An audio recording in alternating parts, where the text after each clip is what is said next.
Good afternoon, ladies and gentlemen, whoever has been able to come on board. We want to welcome you to today's live event, and we will be going on straight to our other studio where Edward will be the one doing the presentation, and of course, as he begins the session today, it's always good to take you through what you are supposed to do. One of the things that we expect you to be able to be conversant with is how to be engaged, how to feel engaged during this event. Remember, this is a live event. We have disabled the video from your side, so you'll not be able to show us your video. Otherwise, you'll be able to see us here on our side in the studio, and our video will be on all the time. And meanwhile, if you want to engage with us in terms of asking questions and also participating in the discussion, maybe through texting, then we have two spaces. One space, the first space is definitely the Q&A section on your right, at the top of your right, and probably you want to be able to see that section. Kindly look for the Q&A section at the top right hand side of your screen, and be able to get to start typing questions. And the first thing, of course, as Edward will be taking you through, will be more on introducing yourself and getting to know each other. So, and I think it's majorly typing, and kindly text, and we'll be able to get to your side. So I wish to hand you over to Edward, who is going to take us through and start us off with today's work. As you can see, is sharing today's agenda on his screen, and we wish to follow up from there. Now, in our today's webinar, we will look at the introduction to online teaching in terms of the review of the previous face-to-face session that we had. And I know that we did quite a number of things, that each and every one of us, the participants, had sections or platforms that we were using in terms of how we are going to engage our learners. And I'm very happy with the kind of feedback that we are seeing in those kind of platforms and how you are progressing on with the session. We will also be able to look at how we can be able to get started with an online session, and I'll be doing a simple demo in terms of planning and in terms of executing the lesson. And we'll be able to get a few tips in terms of video development and sharing, and then we'll be concluding our session. In our last session, we all settled on some of the tools that we are using to be able to teach. And I want to note that today that we are emphasizing that those tools fall under what we call the asynchronous. That is, you're able to experience certain time delays as we interact with our learners. And that's where we have things like Google Classroom, Edmodo, ClassDojo that you're using in your various sections. And we are saying and classifying that under asynchronous learning. That gives us an aspect of the characteristics of online learning. So your students or your pupils will be able to learn, but they might be able to learn at their own time. Now, the event we are having today will fall under real time. We are all connected online. This is real time. And in this particular case, we are going to be able to use options like Teams.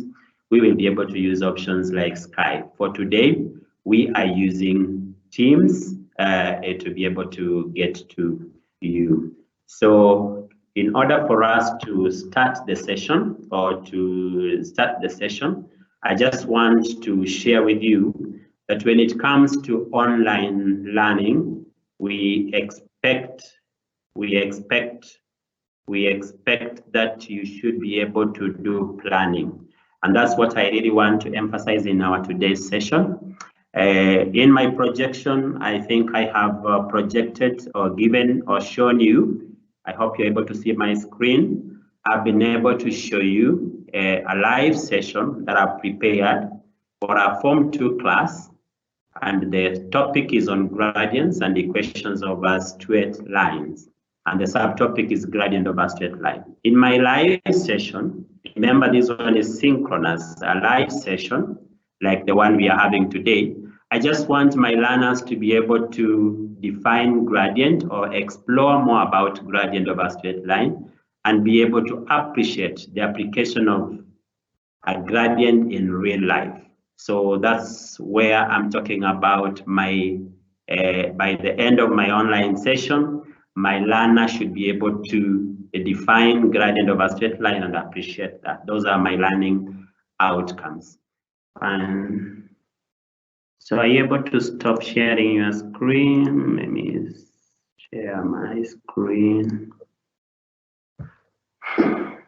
Okay, so in terms of the planning, I said that when we are doing our lesson plans, or our session plans, it's normally very important for us to be able to have our learning outcomes very clear, or job objectives, the learn activities, the teach activities, and the resources and tools. When it comes to the resources and you are planning for this online session, it is important that you specify the tools that you really want to have on board as you move. So like, for example, in my presentation here, I have, I'm using certain tools, like for example, the menti.com. So if you click on the code 58, 39, and 91, you should be able to look at what is one of the questions that I've been able to ask in my session. So that is a tool that I'll be able to use to be able to facilitate my introduction of the online session.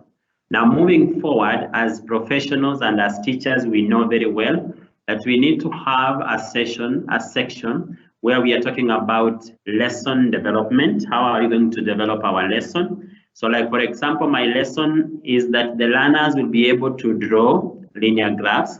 They'll be able to plot coordinates on a Cartesian plane. And then I'll be able to lead the learners into drawing this. That is my teacher, that will be my role. And the software or the tool that I'll be able to use in this particular case will be the tool called Paint. So like, for example, in this particular case, if I'm opening let me stop sharing this and try to open the tool Paint. So when I open Paint, Paint is common to all of us in terms of our software. I had already said that in my presentation, I'll be able to expose my learners and help them to be able to explore in terms of how they should be able to draw a Cartesian plane. Yeah, looking at my screen here, I'm able to look at my toolbar. And on my toolbar here, I can choose a line, a straight line, because I want to demonstrate to my learners how they should be able to draw a Cartesian plane. So if I choose my line, and maybe probably I want the color black, I can be able to draw my straight line. I hope it's straight. And then in the same manner, I can also be able to draw this other line.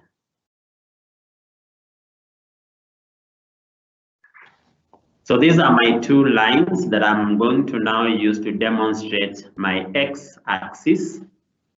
And I can still be able to choose a tool that I can use to illustrate this. I can use a pencil, or I pick on a pen, which I can be able to use. And we all know that this becomes my x-axis, and this becomes my y-axis. So with those two axes, I'm able to demonstrate to my learners that this one now with the numbers, if I now include numbers, like for example, I can have 1 there, I can have 2 illustrated there, I can have 3 in equal intervals, because the learners will be having their group graph books. So it will be very easy for them to see the equal intervals in terms of how to move to draw this Cartesian plane. Now, after this, this, you may want to help the learners to be able to plot a point, maybe points on this Cartesian plane. Remember, this point of intersection is normally 0. So on this particular Cartesian plane, you might want them to plot a point like 1, 1, which is that point, and then a point like 2, 2. So we have those two particular points, this point and that particular point, and you are able to illustrate to the learners using the program Paint in terms of how they should be able to plot these 2 points, and then still pick my straight line, and I'm able to join the 2 points using a straight line. So that becomes my line when I'm illustrating to them what is expected of them. I have plotted 2 points. The first point here is the point with the coordinates 1, 1. That is x-axis 1, and on the y-axis we have 1. And then on the x-axis we also have the point 2, and on the y-axis we have the point 2. So this now becomes easy for us to be able now to illustrate that this line is like forming some sort of a slope, and this slope will help us to be able to establish, or this slope is also called the gradient. So mathematically moving forward, we will be referring to this as the gradient, but in other terms you can always use the term slope. So based on my plan, let me stop sharing this. Okay, so that's my plan. Based on my plan, I'm now able to have illustrated to the learners how they should be able to draw the x and the y axis, and using that kind of a program. So my tool there that I'm going to use on my computer is Paint. That is in terms of the lesson development. Remember, when it comes to lesson development, you can use as many tools as possible. But the question is, let the tool help you to be able to promote learning.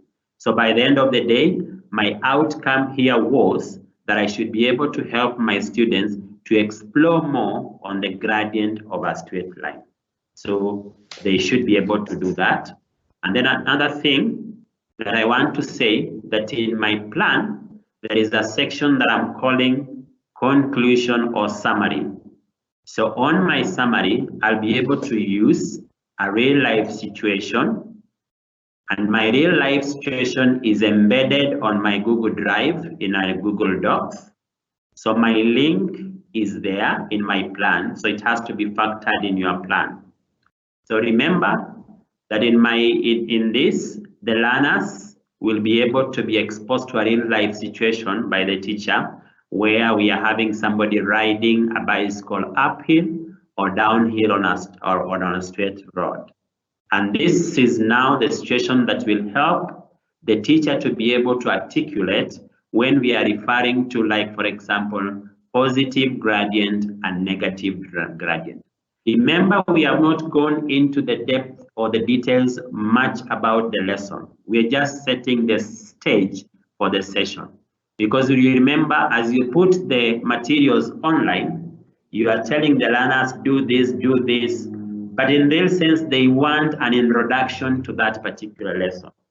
So in my conclusion, I'll use a real life situation, and if I opened my Google Drive, which is the link is embedded on my screen here, I just click on it, and it should be able to open. So on my Google Drive, this is the Google Drive. I know that those ones who are using Google Drive, but in Google Drive we have what we call Google Docs. So this one will help us, and can even help the learners if they have this particular link, they can be able to even write on this particular document. So on my Google Drive, I have 3 illustrations. This is the first illustration. Remember, we are talking about gradient of a straight line. And I have the second illustration, and then I have the last illustration. So in my lesson, I will allow the learners, in my live session, I'll allow my learners to comment about this. they'll comment about the second illustration, and they'll comment about the last illustration here. So in the second illustration, I know they'll say that this rider is moving uphill, and uphill will correspond to positive gradient. When it comes to the rider moving downhill in the third illustration here, this will now correspond to negative gradient. So I have this second scenario and I have the third scenario. And then in my assessment, I'll ask the learner what kind of a gradient would this number one be? Because I know they'll be so comfortable in terms of the second and the third, because these people are going either up or they are going down.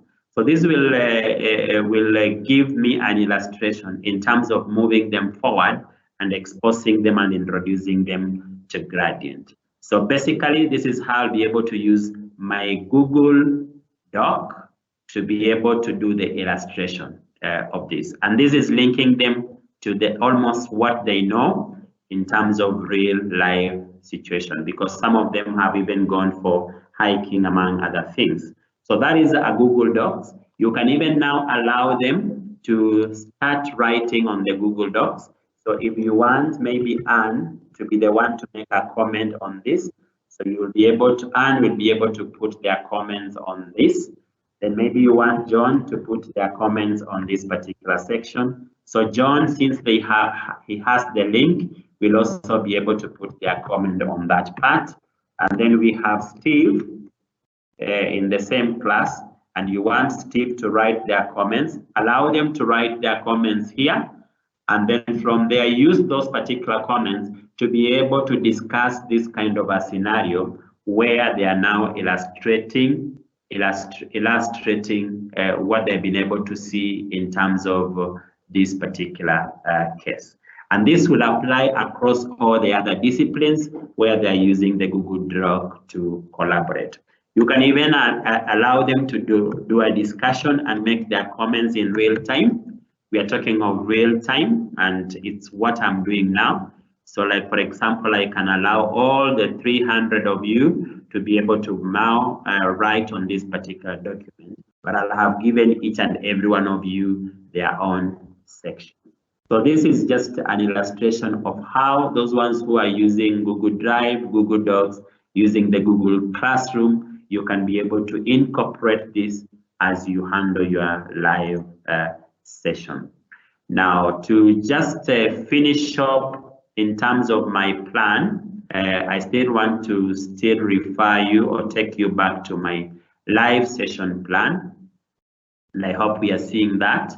In my planning, I'll now say I have a post session, and in my post session, I want now my learners to now learn on their own. And learning on their own, I would want them to, like, for example, watch a video, which is on the Google Classroom. So this is just a post session. So this is what you're now telling them to do after the 1 hour, 30-minute session that you've had with them. So you will share with them the link of where the video is. So if they open that video, they should be able to get to that. So for example, allow me to go there.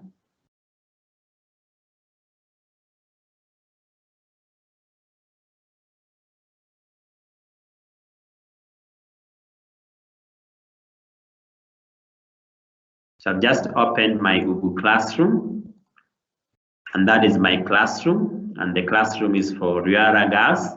And on this particular classroom, I have my video. So the learners will be able to go to this video. The instructions are, they'll watch the video and share their comments, and the comment should be one thing they've learned about the video. So they only need to click on this. So remember, this now is at their own particular time. They'll be able to get to this. So that is basically how we are able to use the Google Classroom. Now this one, they'll do it on their own. And then among the other things you've been able to put on Google Classroom, we have the various sections. So today or this week, we are just doing gradient of a straight line. So like, for example, they've now had the introductory part, which has been live online. So now they can now go on their own to now be able to look at what has the teacher said about or posted about the gradient of a straight line. So in terms of if they click on this, they are able to view the materials. These are the resources that they'll be able to look at. And if they click on one of those resources, you can see it is opening up certain notes, some notes that I've given them, very brief notes that I've given them to also help them in terms of how they're going to work out or the definitions of a gradient of a straight line. So they'll be able to see it here. They can even now have examples of all this. These are my notes for that particular session. Remember, I've kept it brief, but you can still refer them to some of the things that you want them, maybe refer to this book. So you can tell them refer to KLB. Refer to KLB, and you are saying do pages 27 to 35 and go through that, and then maybe do exercise, workout exercise. Working out maybe exercise 4, and maybe on this particular exercise 4 has 15 questions, but allow them maybe to do 5 questions, which they can be able to do as an exercise. So basically, they'll be able to go through these notes, and then maybe going back to my classroom, after they've looked at the notes, there's an assignment that has already been put. Remember in the live session, you did the introductions. So now you are helping them to be able to do or you have given them an assignment, which is now on the Google Classroom, or it is on Edmodo, or it is on ClassDojo. So you'll have given them an assignment. And maybe along the way, you also have a video for them to be able to watch. So the video that I was just talking about is now part of this particular section. So remember, for the student to be able to go through this particular session very well, there are resources that they'll be able to look at, there are assignments they'll be able to do. So that could be one of the assignments, but you can still create more assignments. You can create certain quizzes to help them to run through the assignment. So this is now how you blend the synchronous learning and the asynchronous learning, where now they are on this particular platform as asynchronous learning. So that is about my post session.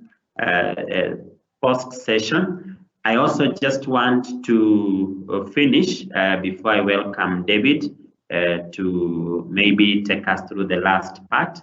That in terms of your plan, it will also be good for you to articulate the competences or the skills and the values that you would want to see realized in your course or in your session. So for example, in my case here, I'm talking of problem solving, I'm talking of critical thinking. And some of the other resources I'll be able to use is maybe a Discovering Secondary Mathematics Book 2, and the learners will be referred to page 23 to 25 to page 33. So this is basically how you plan. Once you are able to plan your live session like this, and even bring in the aspect of the other platforms that you are using, then we are able to have very successful live sessions. So your plan should always be able to see what do you want the learners to realize, and then which tools do you want to use to be able to enhance your session. You realize that we want us to move ourselves from where we are dumping, we are dumpers of instruction or of content. We want to see how we can now be able to facilitate. So somebody would ask a question that now, what kind of tools will I now be able to use to be able to carry out this? I've said that you can be able to use the Teams platform, that is the Microsoft Teams, or you can use tools like Zoom that can help you. For those ones in the Google Classroom, you can still be able to use the Google Hangout, where you can now use or expose your learner to Google Hangout. They'll be able to have you on a live session. Remember, when we are preparing for this live session, please give the students or the learners time to be able to prepare. So planning is very, very important. Don't just tell them tomorrow we are having a live session and we want you to be online at the same time. No, it has to take some time. So I'll be able to share with you this, and I just want us to go through, digest it, and then plan for some of our sessions that will be synchronous. That is when we are in real time, and then also plan for certain sessions where the learners can now be on their own to be able to learn and do even the assignments that you're giving them, carry out certain assessments, do certain quizzes on their own. So this is basically what I really wanted us to share in terms of how we are able to use the tools and blend them so well with now the platforms that we know, the Edmodo, the ClassDojo, and the Google Classroom. So I want to welcome David, who will take us to the next level and conclude the session. Over. Thank you so much, Edward, for taking us through that wonderful session. I want us to take you again, just speaking from what Edward has said, that in this online instruction, we have two types, as Edward has said. The synchronous, it can be in form of video conferencing, as Edward has said, or live chats. Maybe you're just sending chat messages. Maybe you're just doing WhatsApp messages, but all of you are now live and you are chatting maybe a particular topic. So it should not be put just to mean it has to be video only. But again, remember, it can be also video. It can also be chats, the way Edward has given us also video conferencing and live chat. And then in terms of planning, you must have a session plan. The way you have lesson plan, the way also when you want to have these online spaces, ensure you have session plans. Asynchronous, of course, we've talked about this. Resources and activities are accessed and completed online at convenient time of the learner. Remember, now the idea is what time is convenient with the learner or the parent. As the way we have just been seeing, the other tools we've been using have been doing the same. So it is important that you look at that and also just see which one do you want to take. But again, using both is what online instruction is all about. Because sometimes you'll want to do a video, but then leave them work online to do. And why do we need to do a video? And that's why we are here, especially for those who are interested in really getting this video, maybe as probably the tools, like these tools we're talking about. Blending online teaching with video. That is the topic which I'm going to handle. How do we blend this online teaching with video?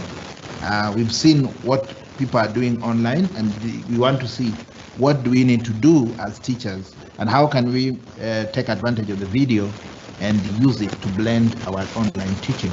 So video is a very powerful tool for both teaching and learning, and this is something I need to really, it is obviously known that video is a very powerful tool, and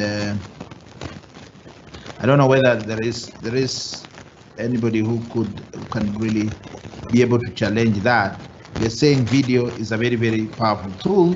Why do you think that video is very powerful? And remember, it's not for students only, even for teachers and students. So it's very important for teachers and students to learn how to create video. Some of the work you'll want the students to do a video and submit. So at the same time, as a teacher, you also want to do a video and share with the student. So it's good to get these tips. And remember, we'll be doing all this will be on tip basis. So we'll be tipping you on how.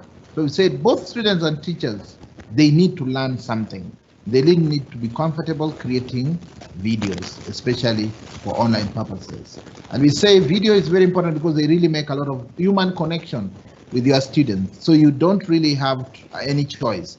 If you want to connect with your student, you have to do that video. And remember, we are dealing with students who have been our students. This is different from teachers who have never really been.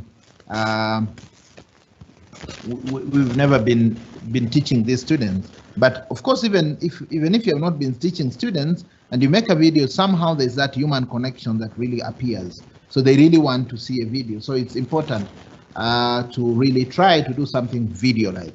As much as asynchronous online teaching or instruction would wish that you just put in things or other stuff. So I'm saying in most cases, video is really about human connecting with your students. Probably as somebody is telling me, why don't I put on my video so that I connect with you? I think maybe because I want this screen to be big enough so that you're able to see. But it's good. We will also try that element of video meanwhile. Correct. So I'm saying use video to strengthen human connection online. It's very important. I may not be doing that now, but I think you can be able to see we are using some bit of that. And I'll be giving you tips, even how to use pens to be able to create when you are doing screen casting and stuff like that. So remember, we're talking about strengthening human connection. It's very important you get that one very clear. Then the video option we are talking about, you can do an entire lesson of video.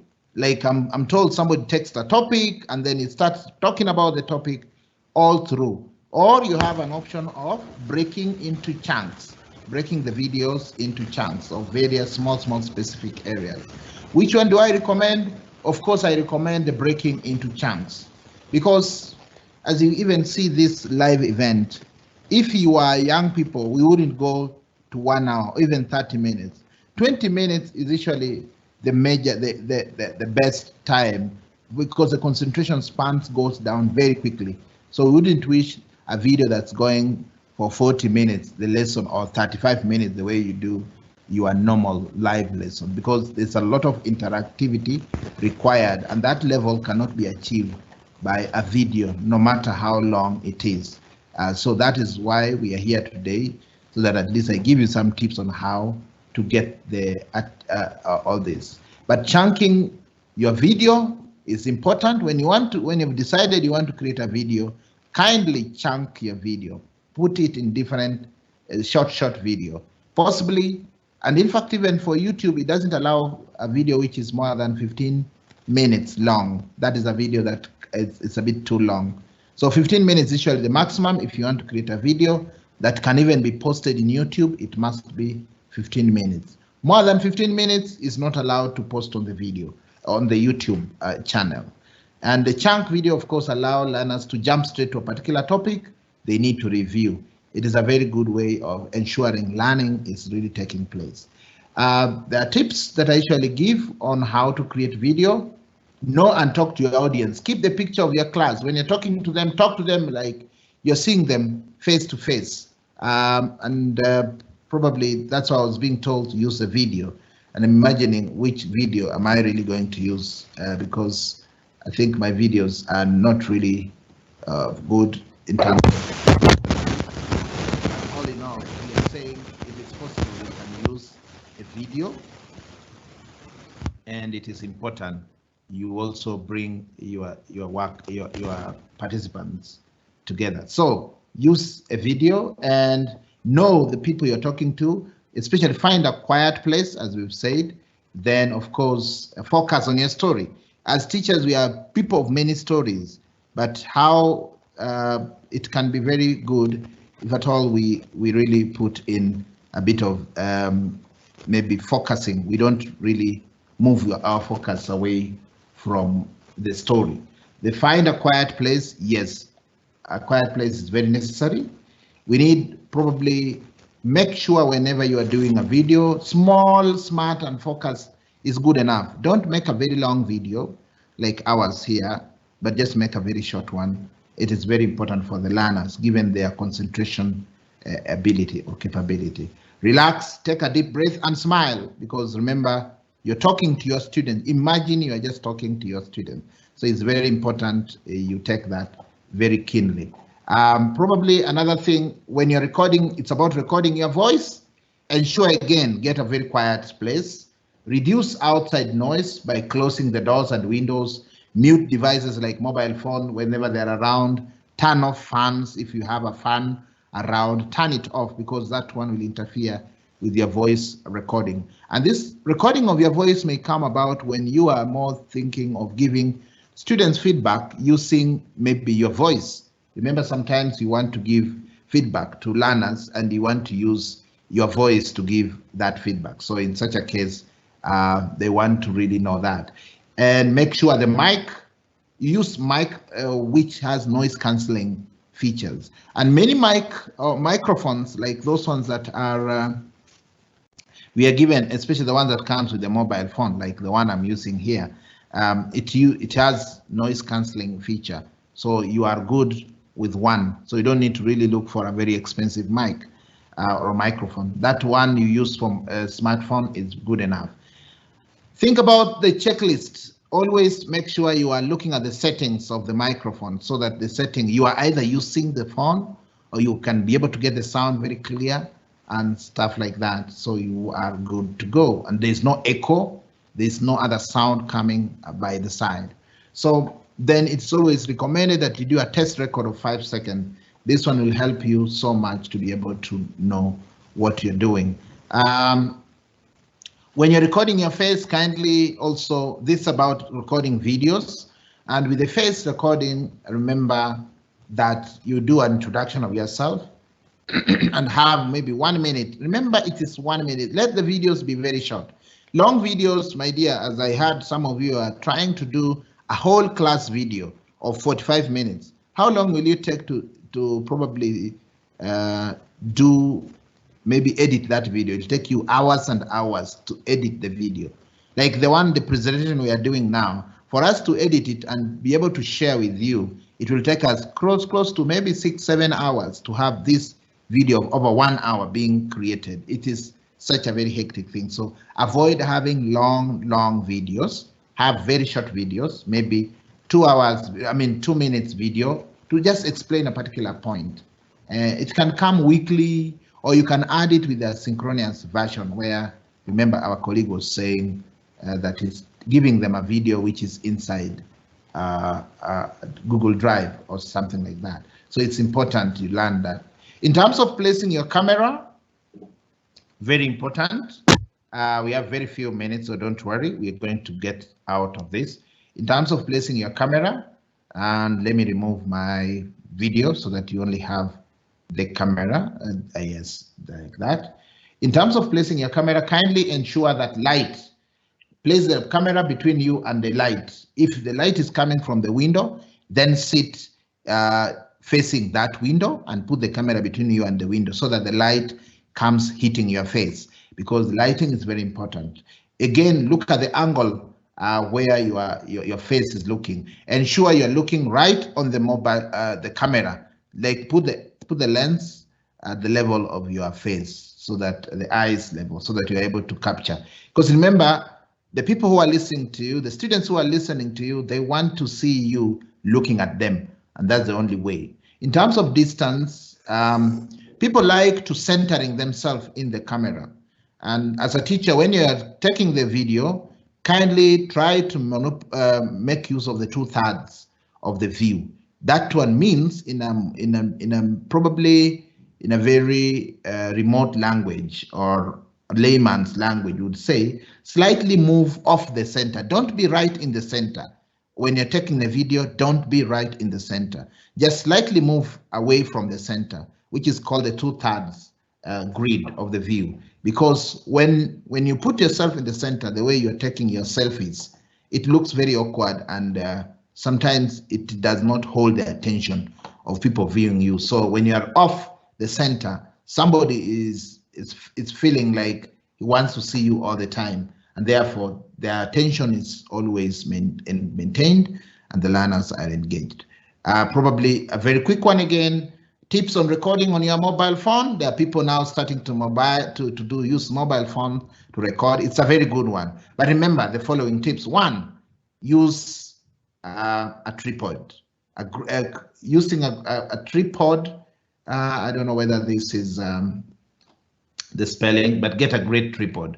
Tripod is just probably, you can find it as little as even 500 shillings for really holding the camera. So your camera is held in a tripod because we don't want you to shake.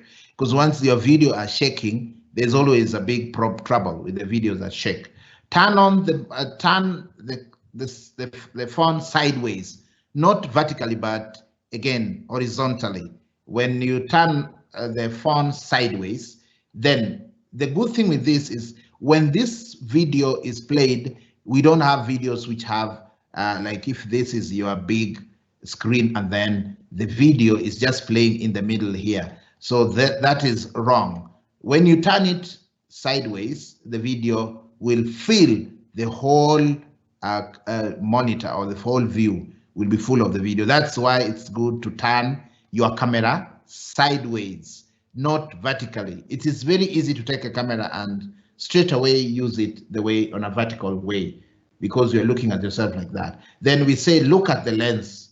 This is very important. We've talked about that. Then, of course, make a connection. Talk to your students. Allow your personality to come through. Look like you're talking to them. Possibly, if you know them by names, just call them. Or I know some of you now. I know the way you live doing 1, 2, 3. Talk to them. Let them be able to see you there. Okay. We have several messages. Edward using chat. Good. Then we have relax, takes a deep breath, and then, of course, smile. When you smile, the learners will feel very, very comfortable with you. So these are some of the tips I usually like giving. I think because of time wasted, we should be over by now, but we'll extend with 5 minutes. So just to allow me to summarize, there's another type of video apart from using your camera or a very good camera that has been bought as standalone camera, and using your smartphone as a camera to take a video. Sometimes you'd want to just use screen recording. You record the screen of the laptop as you're demonstrating something to the learner. And remember, again, this is also a very, very wonderful way of doing it. And there are some of the tools which we want to share. But before that, look, why do we share the screen? We want to share the screen when we want to teach a concept. Probably you are showing them how to add some math. Say this is 4. And when you add 4 plus 4, the answer is 8. And then you are drawing and they're seeing your screen. This is what we're talking about. So you can use very many tools. And remember, I'm just using PowerPoint. So even you can do a screen recording using PowerPoint. That one has now come. PowerPoint has now grown to the level of you being able to just do amazing work. You can draw on PowerPoint the way you are seeing me now drawing. I'm just using PowerPoint and I'm able to get there.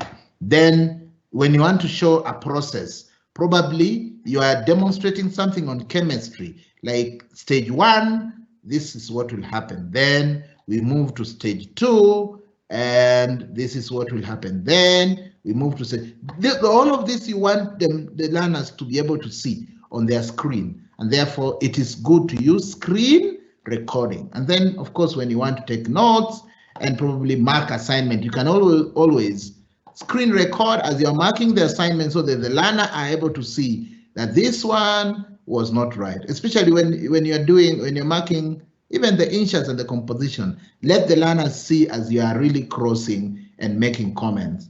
And then maybe when you want to record a mobile device.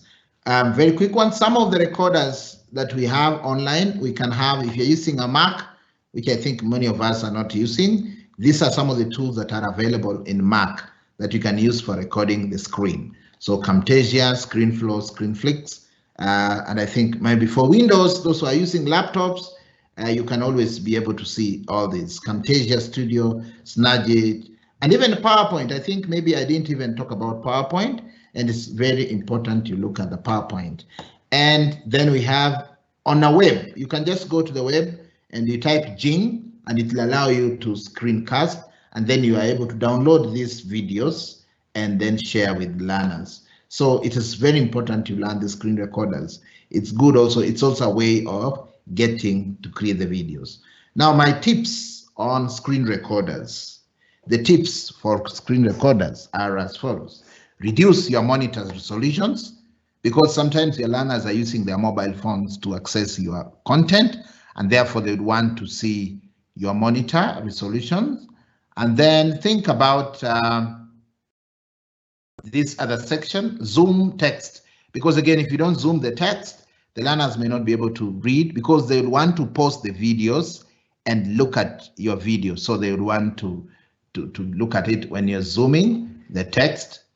make deliberate mouse movement when you're moving mouse, and then don't do a lot of mouse movement on the screen, but make sure when you're making deliberate mouse movement as you're doing the screen recording, first you engage and take the attention of the learners, you keep it.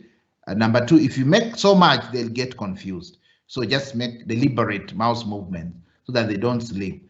And then we are told each and every scene should not go beyond 7 seconds. So you keep changing the screen or doing something. After 7 seconds, do something. And that's where mouse movement is required when you are maybe recording your screen. Then guide the learners with your voice. Let them hear your voice as you are doing something. Now we are going to the next screen so that they know you're going where. Take this, change this. When you're doing those screen recording, kindly ensure. Use selection to focus. So if you're selecting or having, yes, okay. We are aware that the Q&A, the errors have occurred in Q&A, and we are going to sort that one. So as we said, use the highlighters or selection. So you see, I can select that or I can change the color. And let me just change the color probably to blue, and I can highlight a section like highlight, or that one. Yeah, that one now, because that was white. So, use selection to focus attention of the learners. So you'll be able to do all this. And remember, I'm just using PowerPoint and I'm able to do all this. So it is possible when you're dealing with learning and you're doing screen capturing the way we are now doing scripture capturing, it is important you use that. Great. I think maybe in our next session, I wanted to stop here and say that in our next session, we want to take you through how to create a YouTube channel, because after you have created your video, and remember your video should be not more than 15 minutes.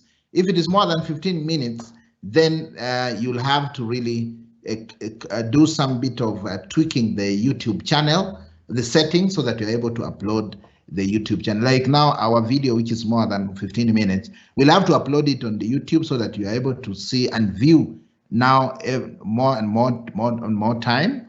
You can review and stuff like that.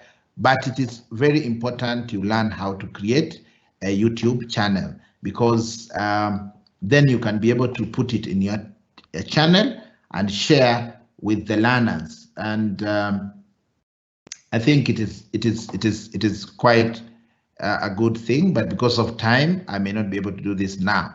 But now at least I've shown you there are 3 ways of creating the videos. We have said we have maybe to take you back, there is just recording using a video or something like that, and then using a camera, and then probably we have talked about using smartphone to record a video. And then the number 3 way of recording a video is by recording your screen, because even by recording your screen, you're also recording the video. Ensure that one is possible.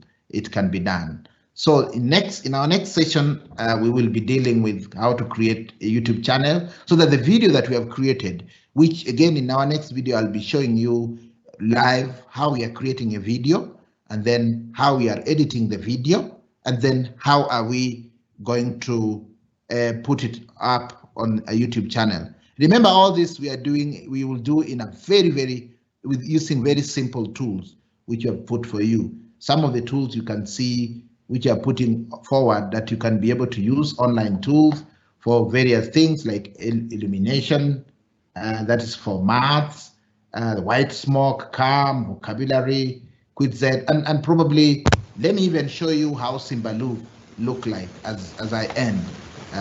You can see Simbaloo, probably let me put Simbaloo here, then you can be able to see. You can see Simbaloo, what Simbaloo is capable of doing. You can have, it's a good tool, because when you come at Simbaloo, you'll find education tools, all the links, quite a number of tools. If you want to see Google, Khan Academy videos, you just come here. Coursera tools are here. iTunes for learning are here. Probably even games, educational games, you'll find more resources. I think Simbaloo has all of that. Even math resources and stuff like that, you'll be able to get them from here.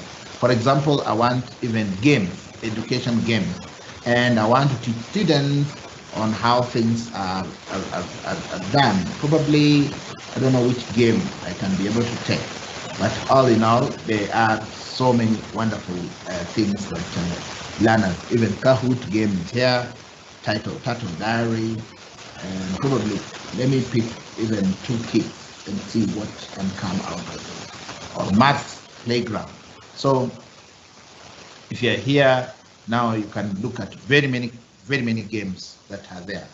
Games on adding and subtracting, games on multiplying and dividing. So through Simbaloo, we just given you one tool, Simbaloo, and you are far much ahead of others. So I think we will look at all these tools in our next session. We'll be giving you tools, others for screen capturing, a screen searching engine. If you go to Edutopia, you can even see how other teachers are doing amazing work, especially in assessment and how to use online tools. We will give you all this in our different sessions and take you to our different. Thank you so much, and I want to take you back to Edward so that he's able to summarize and even close the session. Thank you so much. On my side, I can say bye-bye. So thank you so much, David, for that wonderful session. I want us to end the session and just thank every one of us who was able to get into the session, and we will be able to share with you the recording of the same using the same link that you have. So basically that is moving forward.